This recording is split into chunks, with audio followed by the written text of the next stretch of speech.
ఈరోజు healthy breakfast అండి.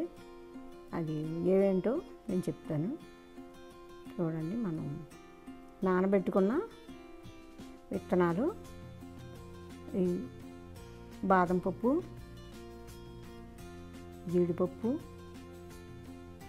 అలాగే వాల్నట్స్,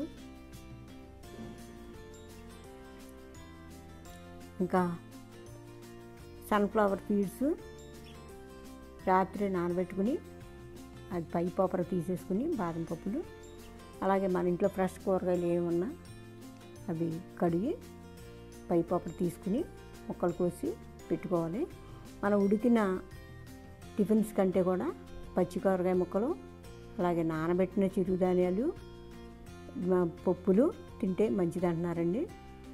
దాని గురించి మనం అందరం పాటించడం మంచిది. ఇప్పుడు దోసకాయ ముక్కలు, బీట్రూట్ ముక్కలు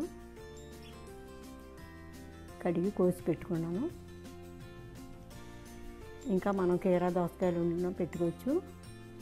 అలాగే క్యారెట్ ముక్కలు తినవచ్చు. అవి కాకపోతే మనం మామూలుగా జ్యూస్ అయినా చేసుకుని తాగవచ్చు. ఇవి హెల్త్కి చాలా మంచిదండి. మన ఇంట్లో అందుబాటులో ఉండే టమాటా ముక్కలు, అలాగే ఉల్లిపాయ, క్యారెట్, కీరా,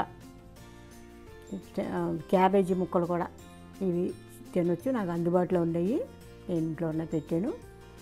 మీకు నచ్చినట్టయితే ఈ వీడియో సబ్స్క్రైబ్ చేసుకోండి. Comment please.